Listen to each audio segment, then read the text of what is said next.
All right, we are actually live right now. For those of you who will eventually be listening, we may be having some technical difficulties where some of the talking may not match up exactly with the lip movements. So we'll just see what happens. But we have nobody watching it right at the second, so we're good. Well, if I keep the mic in front of my mouth, they'll never know. They'll never know the difference. Good plan. Good plan. All right. Make sure if you guys we'll blame it on ghosts. Yeah. If you guys have any questions, make sure that you join on. We just now started up, guys, so you haven't missed anything yet. Got 21 already, 25. So if you got questions, go ahead and shoot them to us. So we've got a couple of questions. We're going to get started here in just a couple of minutes. We're going to give some people a chance to get on. Talk amongst yourselves. Hey, Tammy, Chrissy, Cody, Amy, and Trisha. Whew. I always feel bad. I leave somebody out every week. Hi, Sarah. Good day. Oh, wait a minute. Good day, Glenn. That didn't sound good, did it? Going up, we got 43 people. Good day, mate. How was that? It's horrible, as usual. Dang it. Go put some shrimp on the bobby. That's not very good either. Maybe we should just stick to our own accents. Yeah. Yes, you can say holy shit on here, Dan.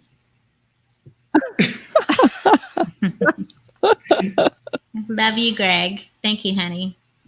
I'm trying to pull up our list of questions because, as usual, I'm not prepared because of the technical difficulties we ran into.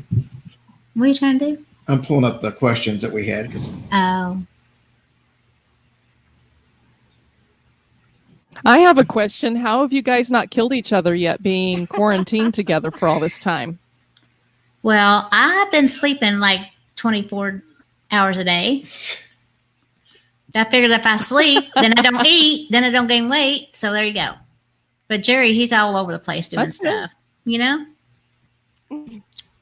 Yeah, as far as I'm concerned, I'm still working 8 to 10 hours every day. So whether it be the podcast or insurance or whatever the situation is. Yeah. It's not been that bad. Yeah, it's the same here. Yeah. Hey, Cynthia.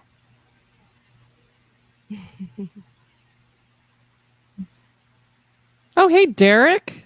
Blast from the past. We got Veronica, Wes. Now look at this cool thing we can do. One of our favorite haunted places.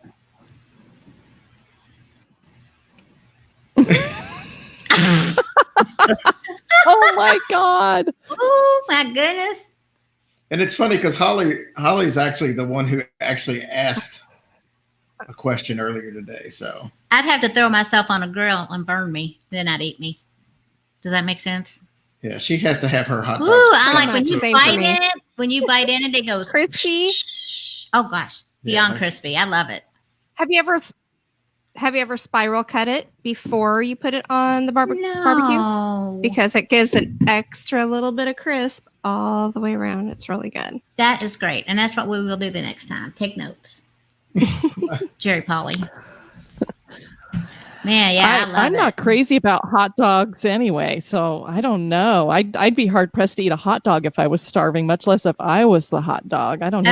Yeah. Well, stick a little mustard on us. We'll be good.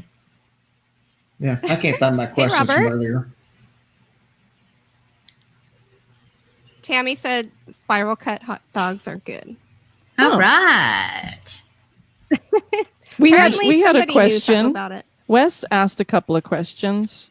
Yes. First, he wants to know where Ninja is. Ninja is upstairs because he doesn't know how to not bark while we're doing this. Yeah. I thought he always snored. Oh, he does. He does snore. And but it would echo in here. In here because we're in the same room with the ferrets and he can't handle it. Oh, okay. Yeah. But he sends his love. Julie noted. And then Wes asked another question. What was it about? What is your favorite haunted place? And he said Savannah, Georgia is his. I've never been to Savannah. That probably would be my favorite. That's probably your favorite, I'm going to guess. But I would say it's pretty close. City-wise, I'm going to take Louisville, just because old Louisville is haunted, and then you've got what? I wasn't thinking for that reason. Yeah, I mean, old Louisville, it's an entire city that's haunted, and then you've got Zachary Taylor over there, over that neck of the woods, Camp Taylor. That's another part of the city. It's on a suburb, but it's part of the city, and it's actually haunted. And both of those places are really cool. And then, you know, when you figure in the other things like Waverly, that's completely, I mean, it's loaded with haunted stuff. There is a bunch of stuff for sure. Holly said, asking for a friend, how are you staying sane during the pandemic? Rebuilding your pond, I'm guessing. True. I mean, to me, it's really, I know this is going to sound crazy because of the circumstances, but I have spent the better part of the last 20 years working 6 to 7 days a week, 70 hours a week. And then the last 4 years putting together a podcast for another 30 to 40 hours a week. And then you've got to cram everything into one day off. I'm kind of enjoying not having to be able to go anywhere. And I think the only way it was ever going to happen is for the government to tell me I couldn't go anywhere. Please tell those places, don't employ you. I go to the store and Lowe's. Stores and Lowe's. You know, What do it's you the do? same here because we work a ton. And usually on the weekends, then we're like, well, we want to go do something because we've had to work so much. And you don't really have time to just kind of sit and vegetate and binge shows on TV. People are always talking about all these great things they're watching, and we never have any time to watch anything. So we've been binging a ton of stuff, and just it's kind of nice because you have an excuse to just not go anywhere. So you don't have to sit there and go, well, we really should go do something. Yeah, normally we're running all over the place. So Yeah, and good to have some time down. Yeah, definitely. I started watching The Sopranos 20 years after. Oh gosh, seriously! Just now I started watching The Sopranos. And now I'm like completely No hooked. spoilers. Yeah. Yeah, I'm completely hooked. Hey, and y'all's Somebody gets it shot. looks like the technical difficulties have straightened themselves out too. Oh, good. Yeah. So Diane, I didn't get Definitely. your guys' answer. What's your favorite haunted place? You know, Savannah is definitely very high on the list. I guess I go between that and St. Augustine, which is really cool since they're so close. And isn't it interesting that the close places are the ones that we're choosing? Because I think we're most familiar with them, maybe. Yeah. That's probably so, but I mean, I think like I can't say Savannah because I've never been there. So it's going to probably be the places that we've been to. Let's see, we got any California visits in mind. We were close to setting up a Phoenix and then LA show this year, back-to-back days. Didn't happen. We're going to probably make it out to California in the next couple of years. I don't know if it'd be for a live event or just to go out and visit, maybe do some meet and greets. Diane, y'all got any plans for California? The good news for us is Kelly is from California, and that's where her kids are at. So she definitely goes back there at least once a year. I know when she went last year, I joined her, and that's when we did the Queen Mary, which was awesome. Right. And then we also, if we're allowed to, have gatherings in October. There's supposed to be a Fear Con in Utah that we're going to be at, and we were thinking about renting a car and then driving over to California. So maybe at the end of the year, we'll have something there. Sometime in October. Yeah. Really cool. Jamie says, when we get to some safe time, what are some of the first trips you're planning anywhere you're really looking forward to? Well, I'll that's let you Savannah guys- for you, right? Yeah, huh? Was that Savannah for you? Yeah, if the Savannah stuff and all that takes place in October, then that's probably what I'm looking the most forward to. Savannah and Charleston in a 3-4 day period each other. Yeah, that's the same here. The only trip we have planned at this point is the Savannah one for the live show. Right. Yeah. I hope that anywhere happens. Anywhere we can do a good investigation, I think, too. Yeah, I mean, we want to try to get somewhere to investigate because we're really hankering for it now. Because as we all know, we were supposed to be at Waverly Hills tonight. Yeah. This was supposed to be the live show in Louisville today and then Waverly Hills, but didn't happen. Yeah. That reminds me, I need to get a refund From Make sure you what's her name? from Waverly. contact them. Yeah. Jessica says, that's Jessica from Shoes, Booze, and Tattoos. What haunted place have you been to that you would like to revisit and why? I'll let you guys, since you're the guest, answer first. Well, Waverly Hills was definitely top on the list because this would have been a revisit, and I would definitely love to visit there again. Wow, I'm trying to think of a place. For me, it would be McPike Mansion in Alton, Illinois. Yeah. Absolutely. I just had amazing experiences there, and I really want to get back and just compare, just see how it goes compared to the prior visit. That's awesome. I agree. McPike Mansion, it was such a cool experience because I'd never seen ghosts manifest as colors. Mm-hmm. And they did that there, and I would love to see if that happened again to kind of back that up, that it actually is something repeatable. You know, we're always looking for some kind of science that's repeatable when it comes to paranormal, and that to me would be kind of that way. I think I would say and then Key I West. saw a person, so that was just crazy. Oh, sorry. So you're Key West, fine. definitely. Yeah, Key West is. I felt like that we didn't get to see as much paranormal wise because that's not really why we came down there. We did go on one ghost tour, but I feel like that there was probably better ones that could have been done, or a little more examination into one or two places. But I would like to do that again. Love you, Jenny. And look, we have Karen from New Zealand. Hey, sweetheart. Thank you for listening. Yeah, we had Australia up there too. Yeah, thank you. Cheryl said, "Are they still doing Not Scary Farm?" So I'm sure that's a question for you, Kelly. Oh, yeah, absolutely. My sons just went last year, and prior to me moving out to Florida, I had taken my oldest son there. So, yeah, definitely Not Scary Farm. It's a little bit more tame, I guess you could say, compared to how it used to be when I was a teenager. They could still touch you, and I got picked up and swung around by a zombie guy, and Oh, hell no. crazy. I'd be punching somebody. I would so You be know, punching. I would be too. What But experience? Elvira's not there anymore, right? No, Elvira's not. Well, as of 2 years ago, I think Okay. she was done there. Brenda asked, "What experience did you have at St. Augustine?" Well, I've had several. The main ones have been at the lighthouse. We've had, I got locked into the lighthouse when I was there doing a tour, and it was by something we couldn't see. It was a deadbolt, and the tour guide who was across the field had to come over and unlock it with his key. So it wasn't something that we were able to do or that anybody that was anywhere around there, because he was the only one who had a key. So that was probably the most amazing experience. Yeah. We used dowsing rods inside the keeper's house, and we got a lot of interaction with that. And Kelly, you want to share kind of what was cool about that interaction? Well, it was one of the first times where I was able to make the discernment between the way that the rods moved and who was responding to me. So the wife was very just gentle and smooth with her answers to the questions. And with the gentleman, it was just a lot more forceful. And it really made it very clear as to who was responding when I was asking the questions. It was really bizarre.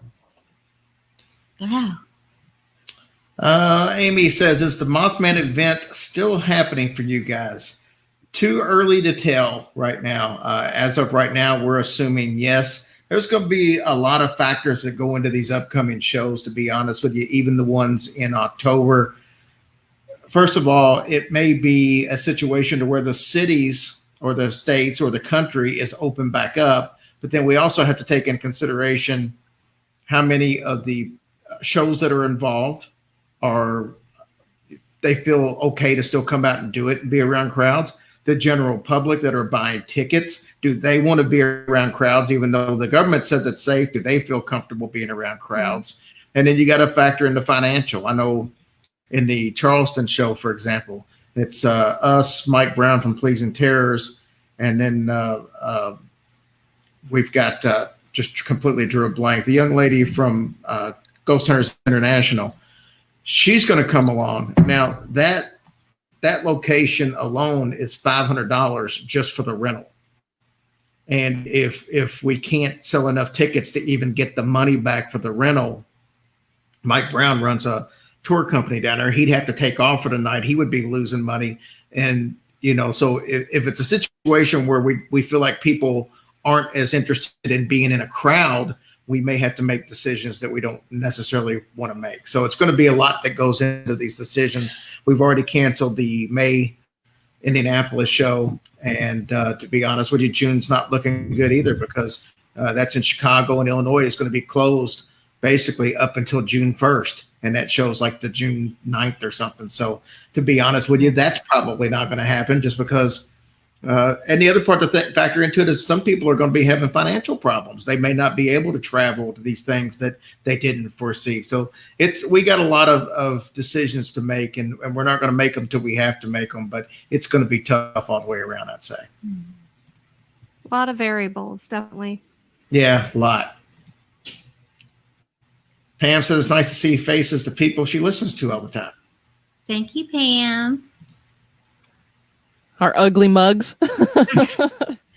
Oh, we beautiful. Yeah. We are. Jenny says, what do you guys think about dream interpretation? Diane, Kelly, I'll let you guys go first. Do you want to take that first? Or I'll let you take it first.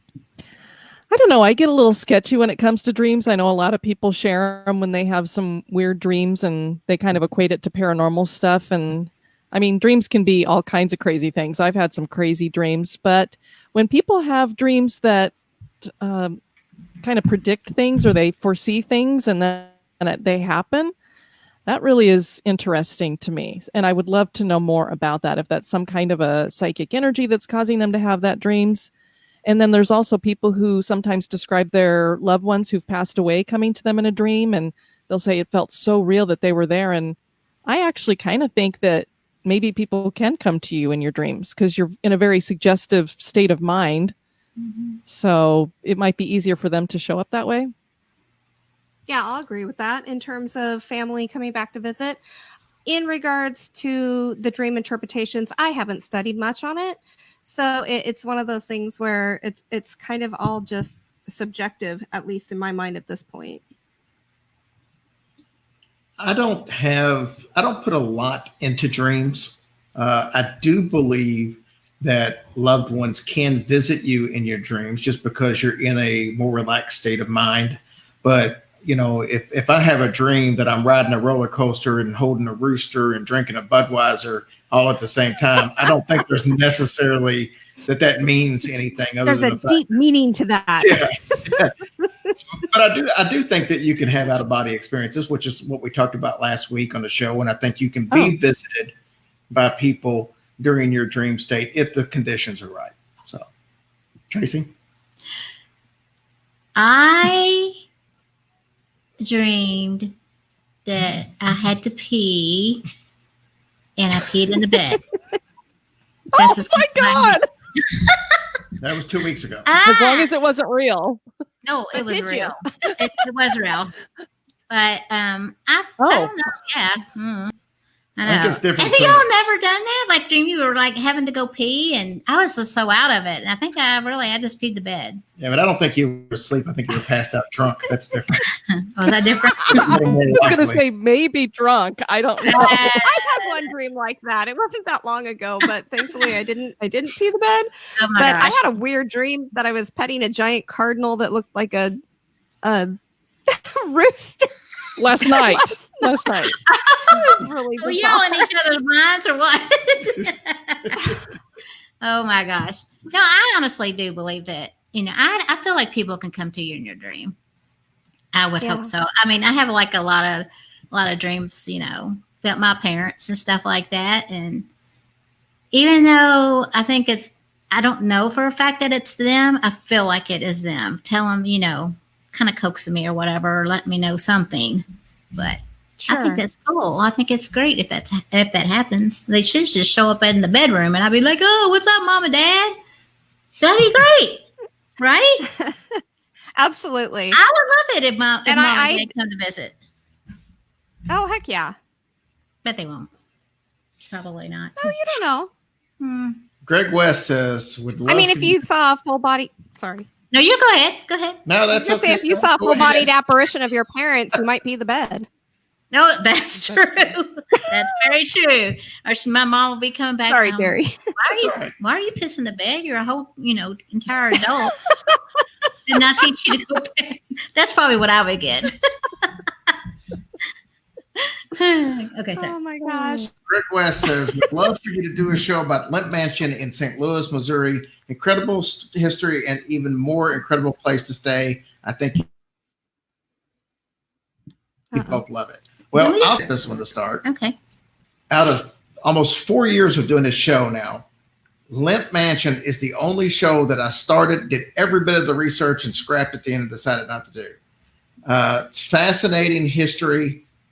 I'm just not that fascinated with it. I just, I don't know. It's a lot of suicides, a lot of, like you said, good history, tragic. It's a tragic story.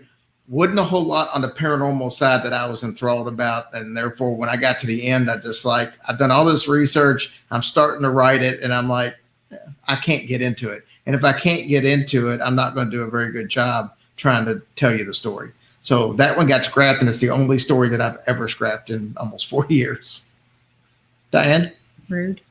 We did do an episode on it. I can't remember what number after, 322 or whatever. I never remember what's what.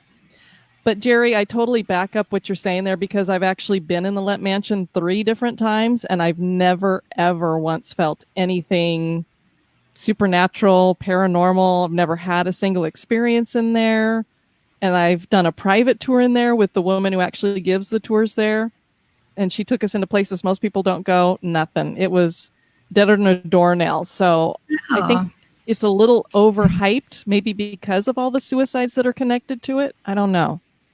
Or it could be it just wasn't the right time because, that it does happen where you don't have experience. I know, but I've been there 3 times and nothing. So I don't know. We had David Flora from Blurry Photos on, and he actually stayed there and stayed by himself because they kind of lock up the place. And he was one of the few people in there. And so he had was able to just kind of roam around when he wasn't supposed to, much like Diane did at the Low Hotel up in Point Pleasant. And he was telling us that he didn't really, he had a little bit, but we did actually have him on to tell his experiences in the Limp Mansion. So that episode does have a little bit on there. Let's see what we got down here.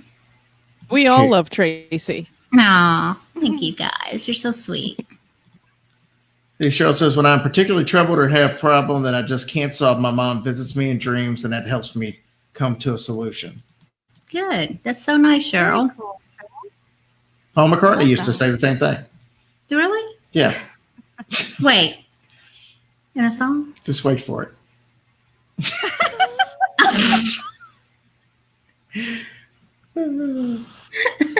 So Shayla says the same thing about Limp, and she actually lives in Missouri. She's host of Show Me Spirits podcast. So, okay, good.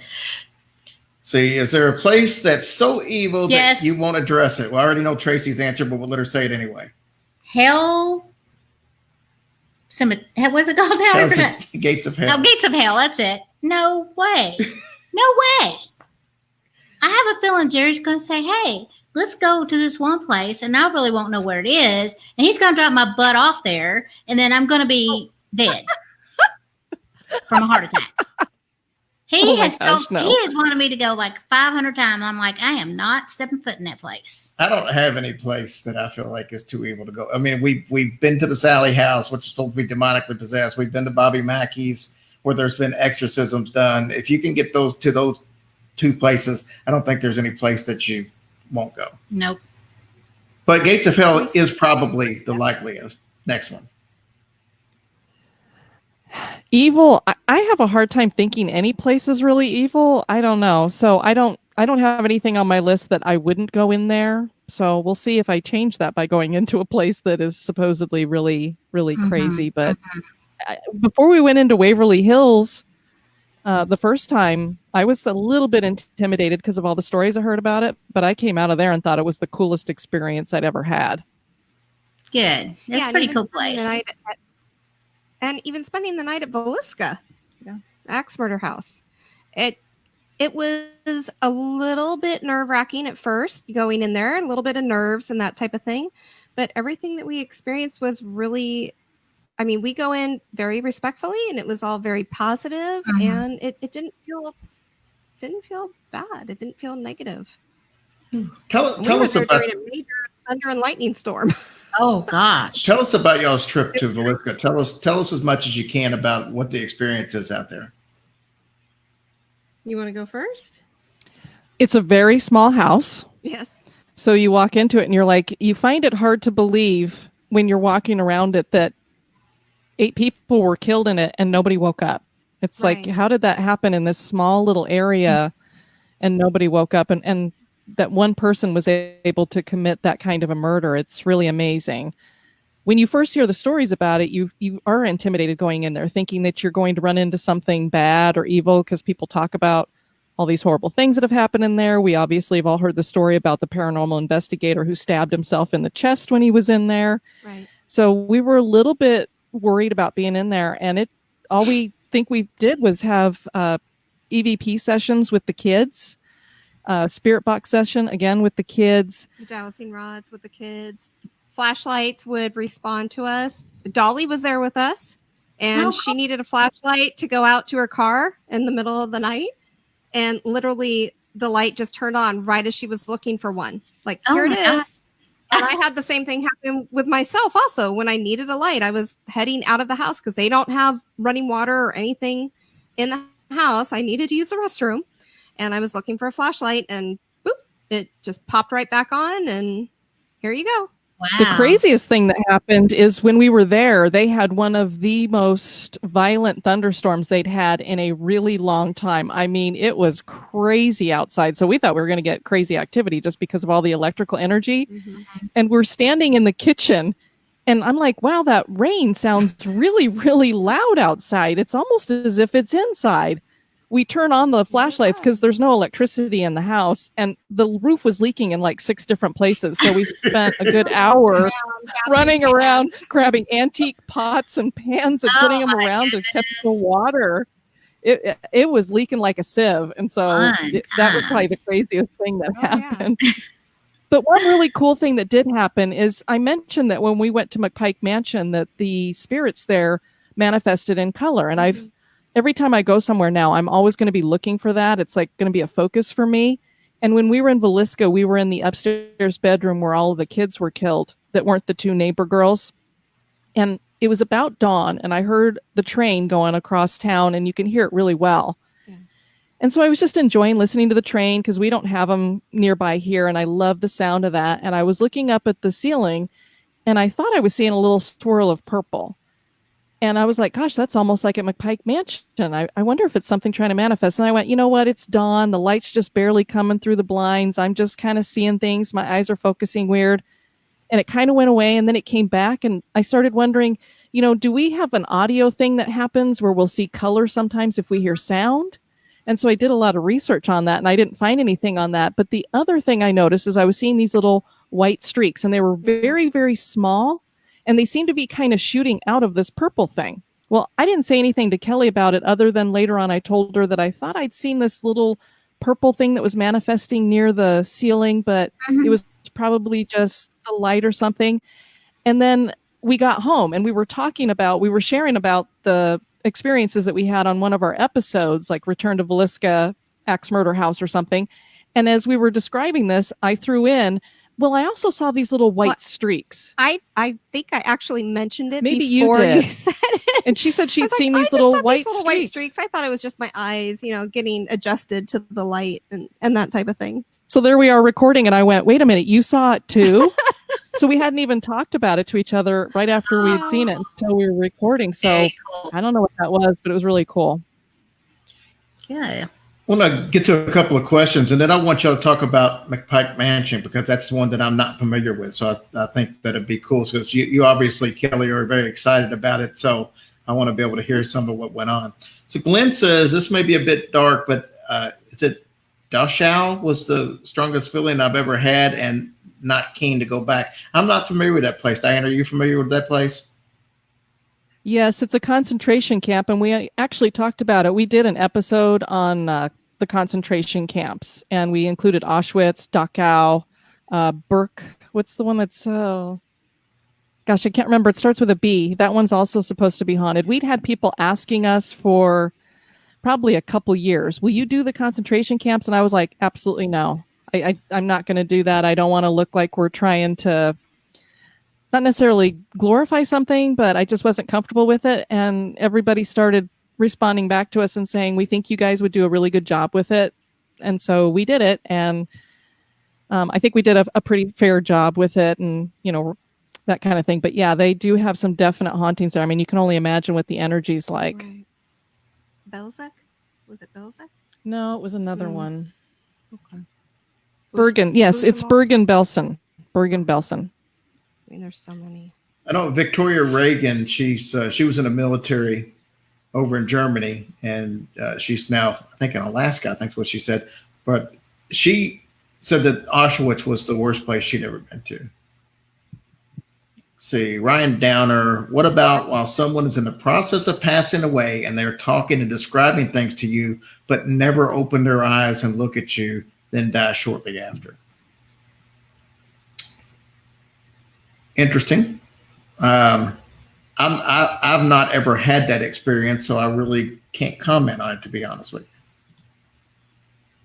Diane Kelly? I have not had that. I've not had that happen personally. The only passing that I actually was witness to, they were essentially asleep the whole time. But I can imagine if they're viewing something, if they're seeing something through their mind's eye, whether it's family coming back. I mean, I do feel like there's family that comes back to see you at the end and take you over.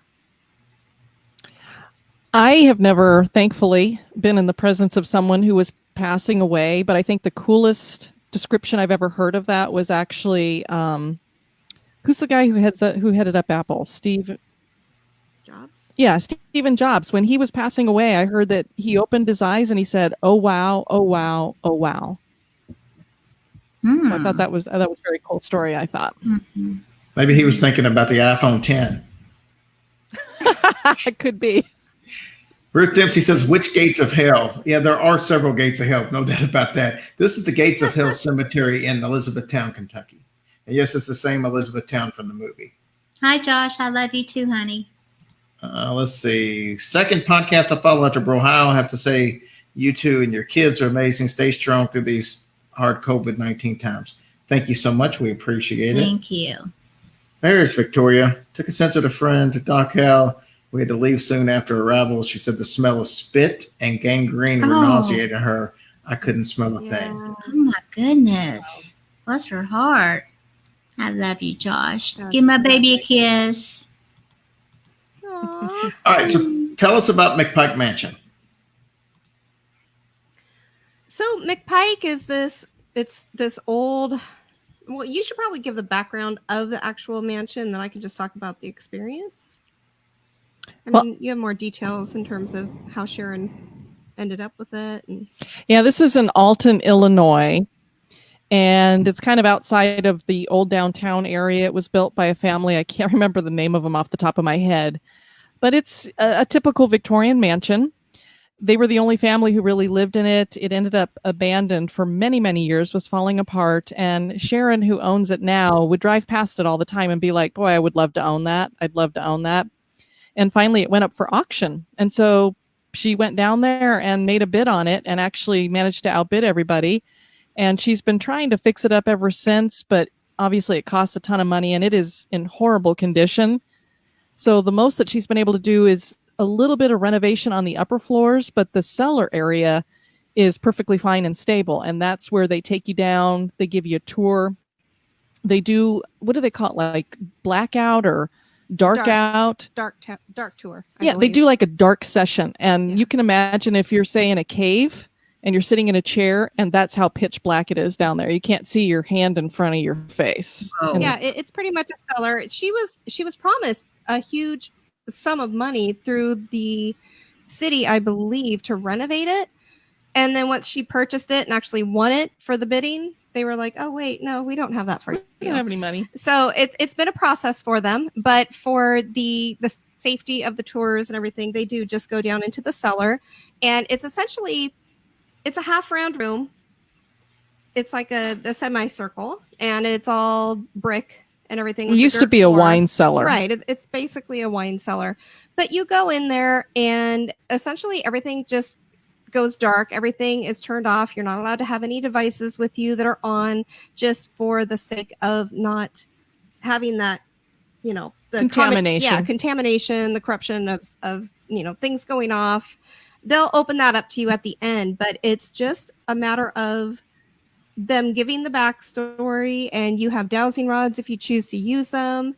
And you just have these experiences. And it was really bizarre because I saw my first, well, actually prior to that, we were allowed to walk the grounds and take photographs. And there had been a story about a woman carrying an infant child over in the one garden area. And they said, sometimes if you look over there, if you take multiple pictures, you can sometimes catch something. So I was kind of standing over there and taking pictures, and I kept getting drawn to the one area off to the side. And I started walking that way. Oh, are you going to show it? And all of a sudden I was holding my phone up to take, successive pictures, just standing still and pressing it a few times to catch something or see if I could. And before I even pressed the shutter on my phone, I saw a blue light.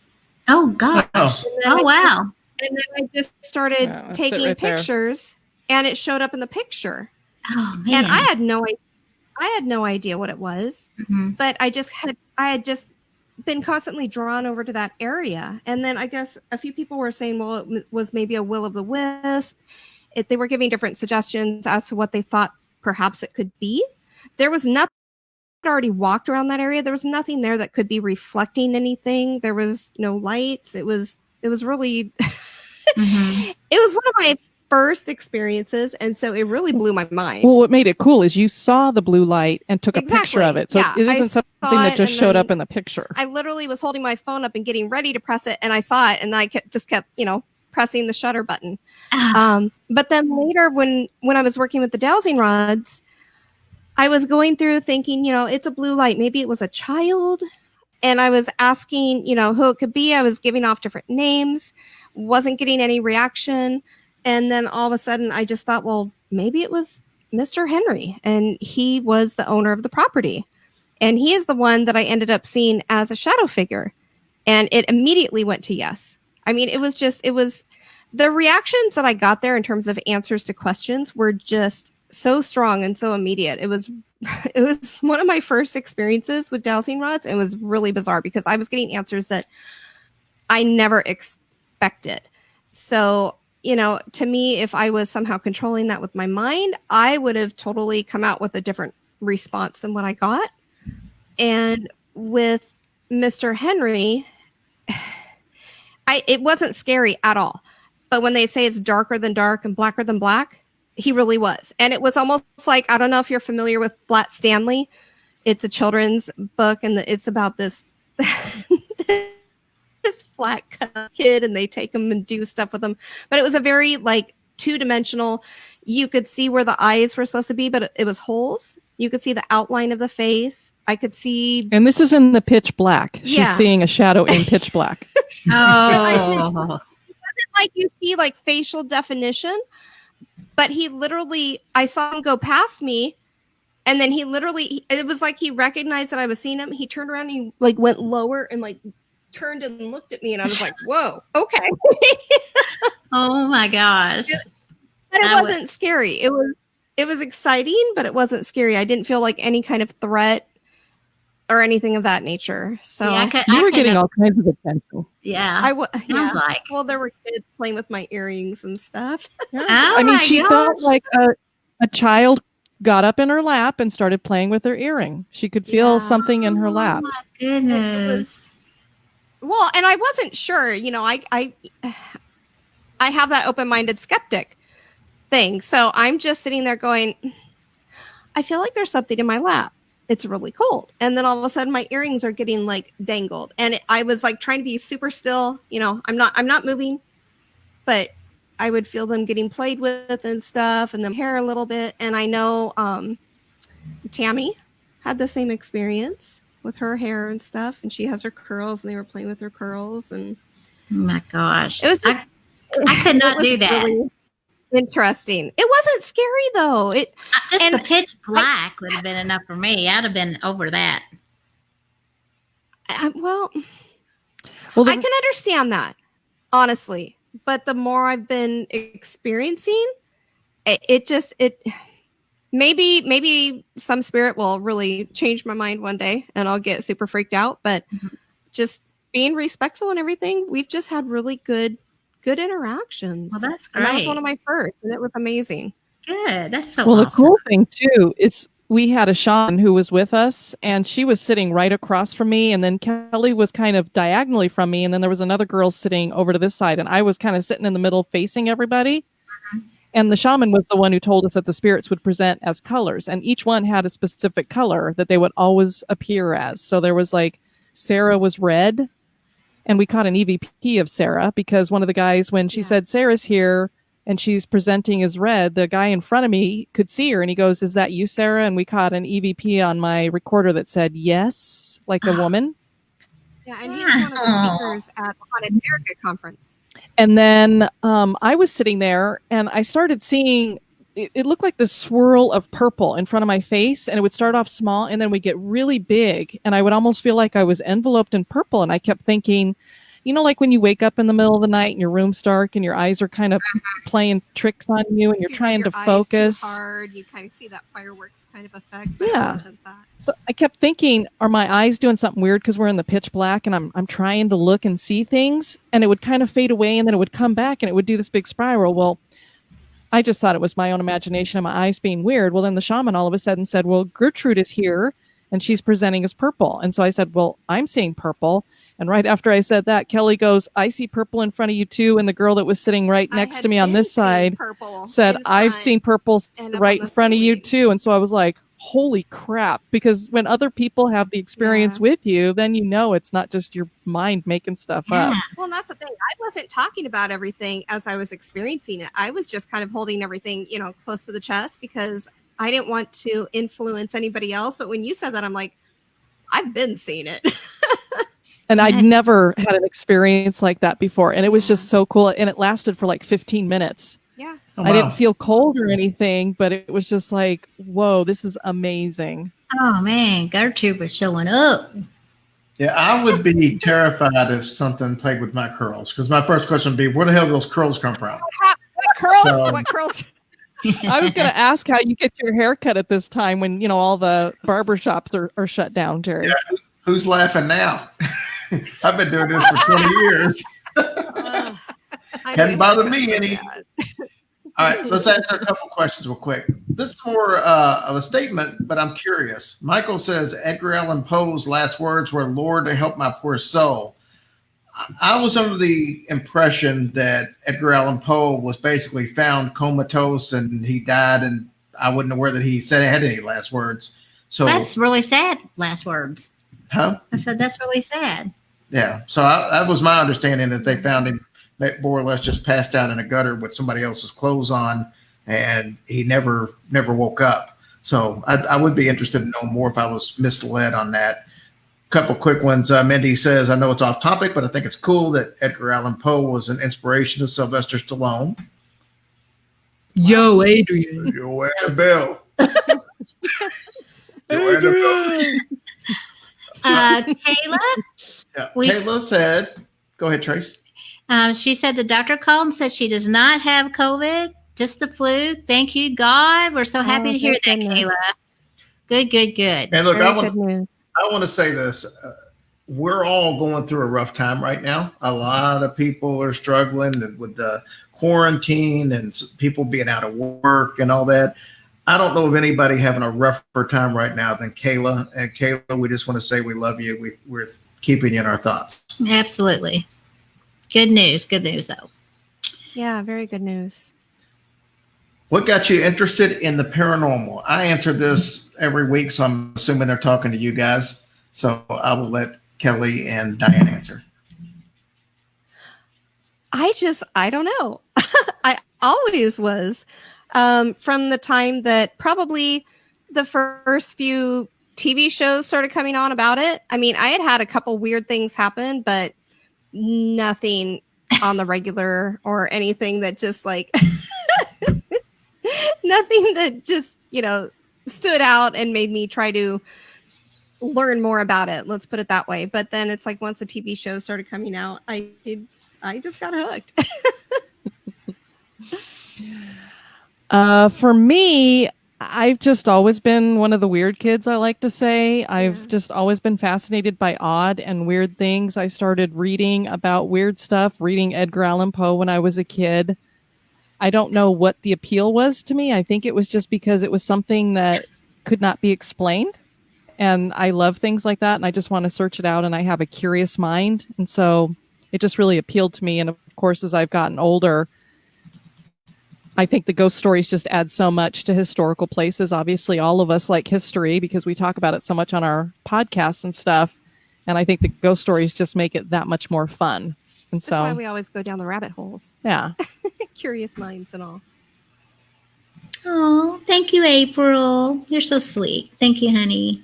Ruth says, will you all keep up the Facebook live chats after quarantine? Probably not. We're just bored too, like you guys. No, I'm just kidding. Terrible.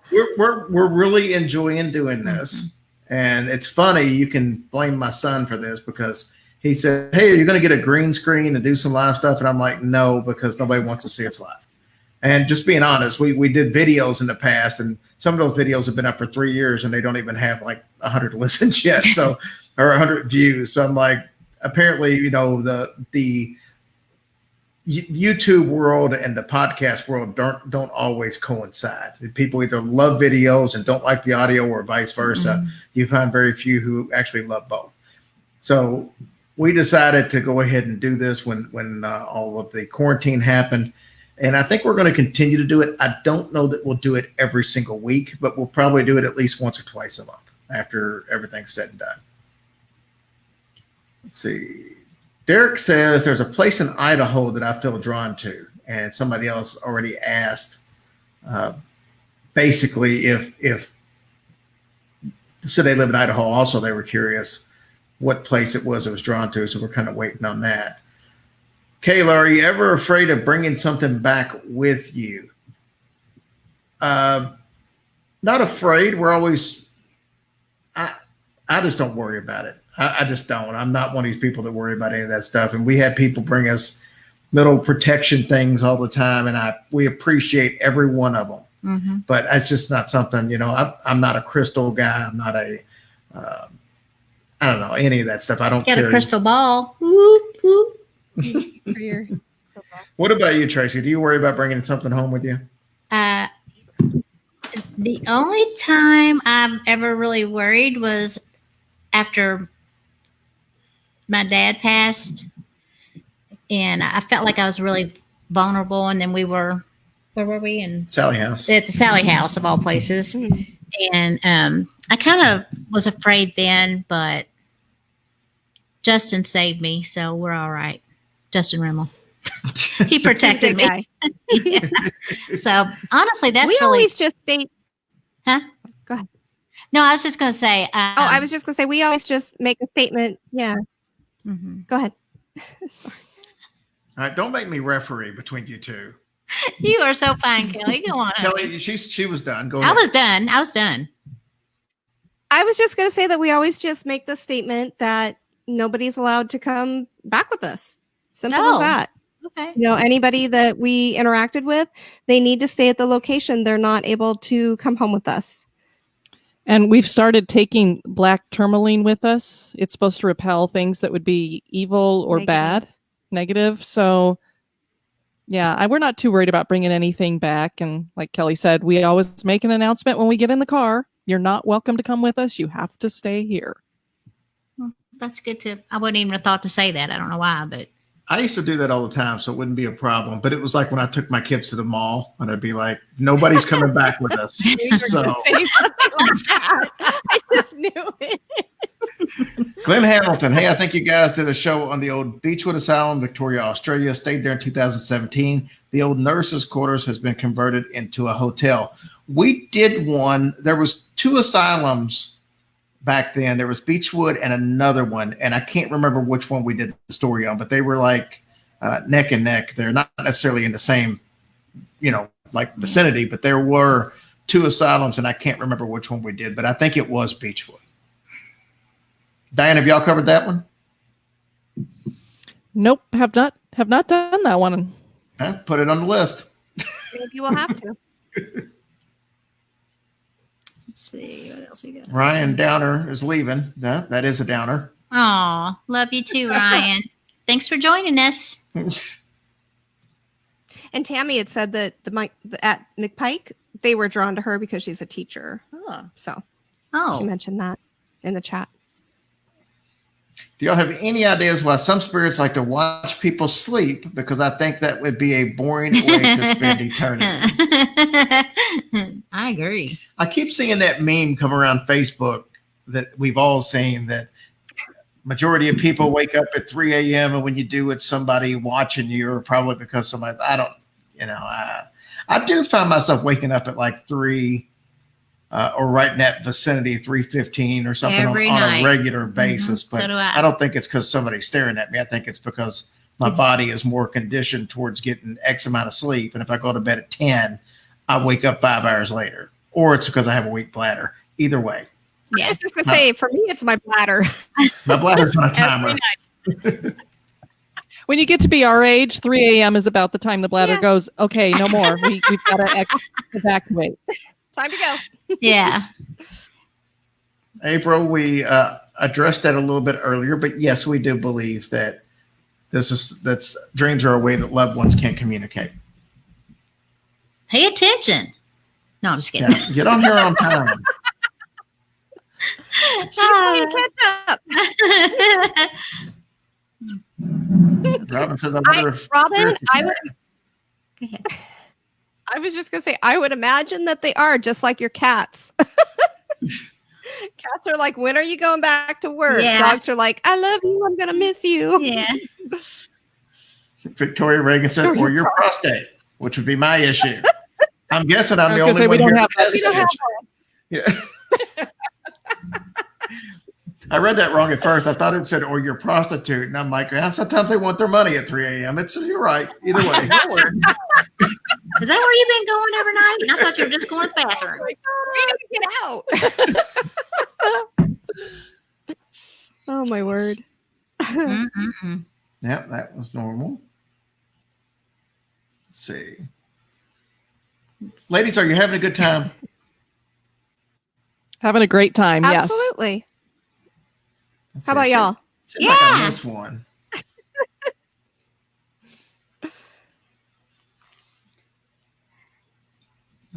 Thank you, Cecilia. Here's one. Which y'all's favorite paranormal lore, legend, myth, story? I will let you two go first. Oh, boy. Sure, put us on the spot. Favorite. I mean, I can go first if you need time to speak. I think for me, I love any stories or anything about elementals because we just don't understand what that is. They seem like they're so ancient. You don't know if they're a spirit, some other kind of entity. Are they good, evil? I don't know. And so they have always been fascinating to me. Anything that's an elemental type spirit, whether it's water, air, land, that kind of thing. We may have gotten a picture of one today on our hike. That tree.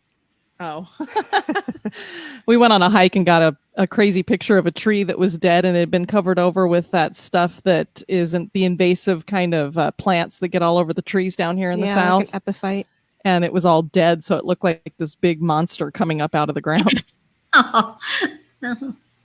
I remember. Yeah, I would probably go with the elementals also, just in terms of the the nature aspect of it, because I just love nature so much and I'm always really drawn to that. So that would probably be, I don't have any specific legend, but that's something that I'm more drawn to. Definitely.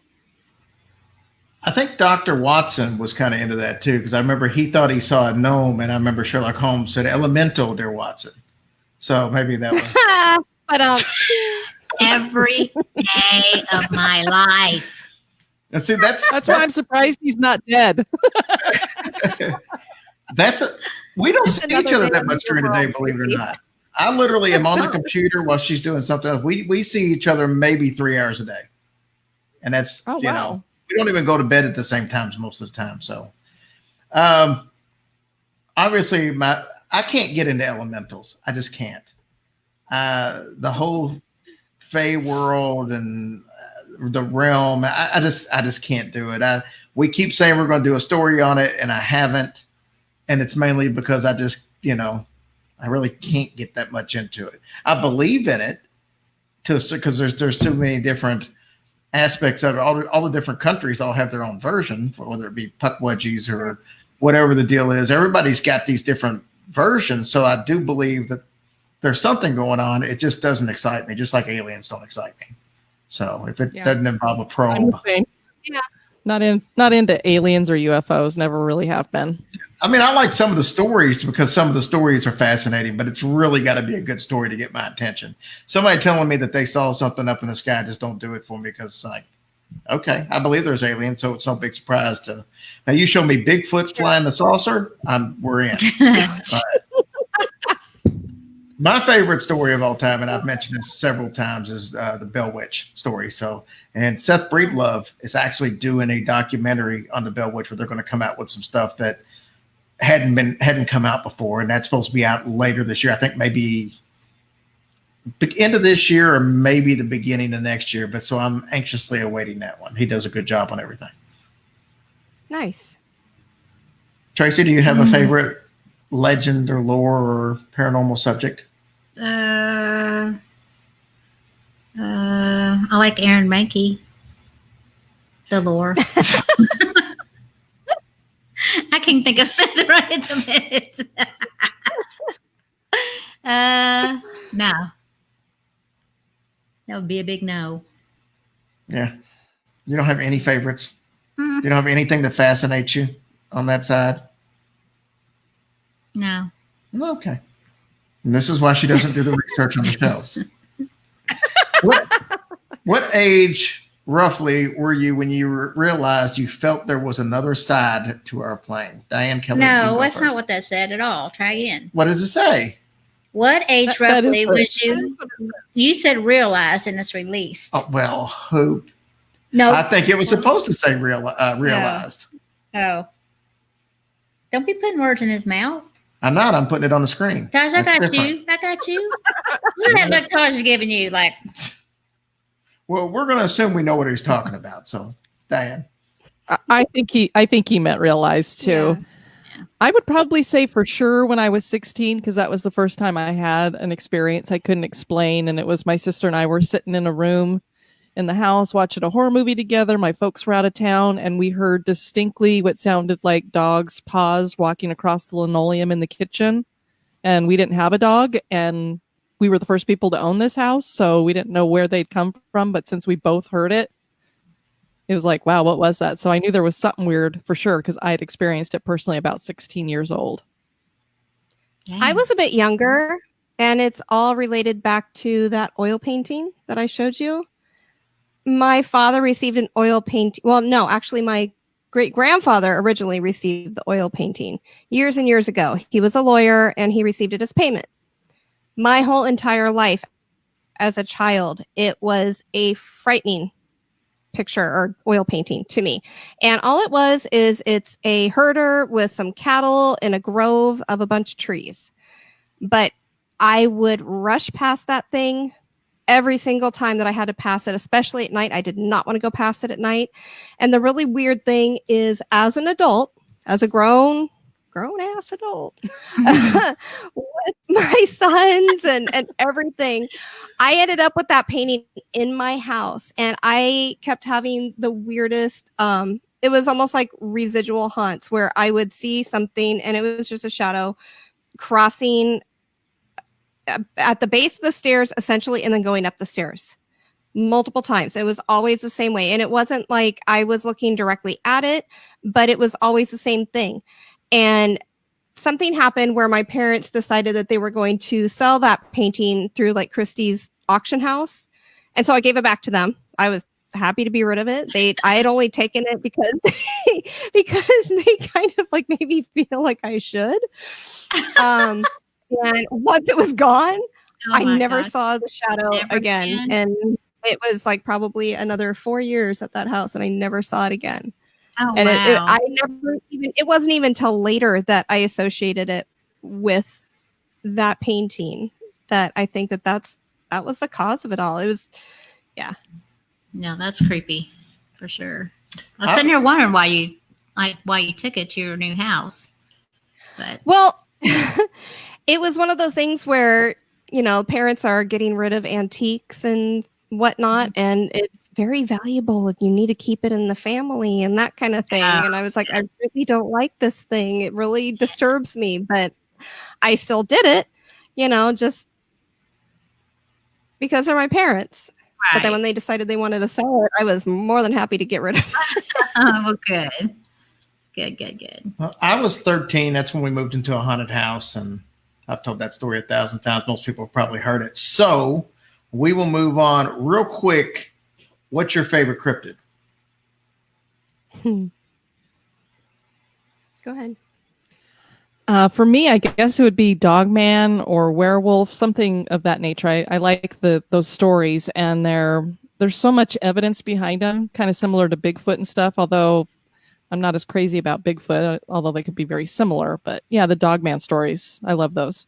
Mm-hmm.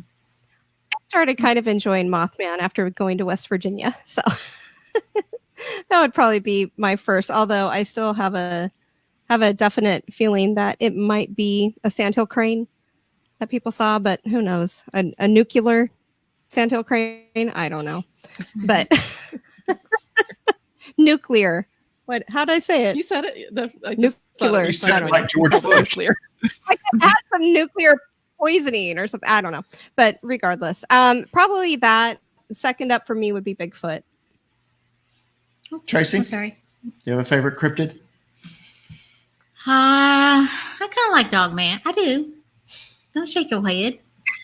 Yeah, I think I'm with Diane on that. It's pretty interesting. We've had a bunch of different things we've talked about on the show. So we just interviewed Linda Godfrey. Yeah. She'll be coming up soon, and of course, she's the one who wrote the Beast of Bray Road. Yeah, and was the one who actually kind of broke the story. So really cool. Mm-hmm. Yeah, pretty interesting. Mine would be the Enfield Horror, which, if you're unfamiliar, it's from Enfield, Illinois.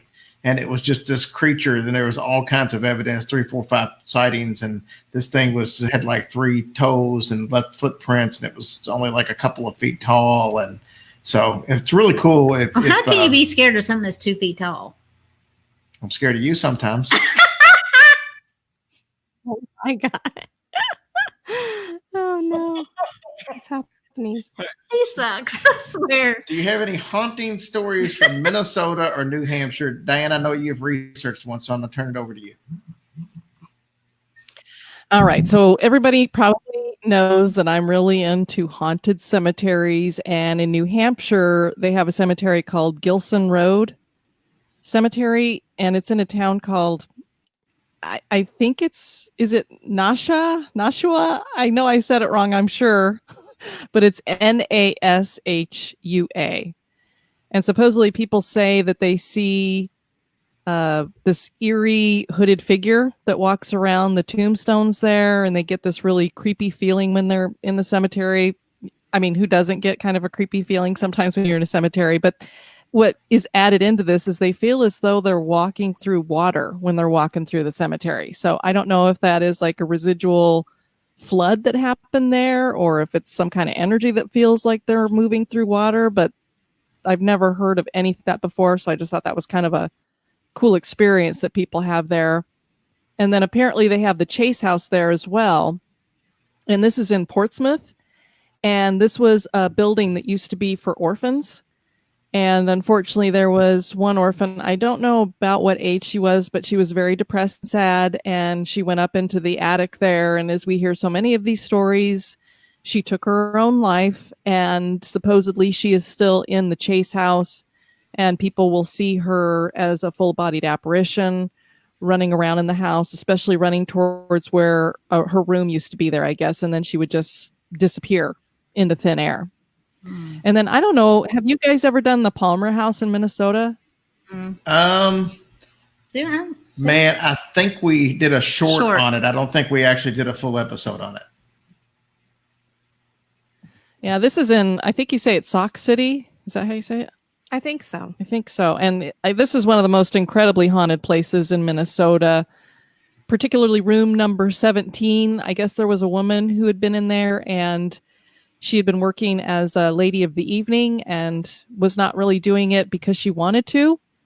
And so a lot of the time, people say that if you're in there and you put these two high back chairs facing each other so that they kind of, it looks like they're facing towards the bed as if you're watching something, that this woman feels like you're forcing her to do something, and she'll react to that and interact with you in some way.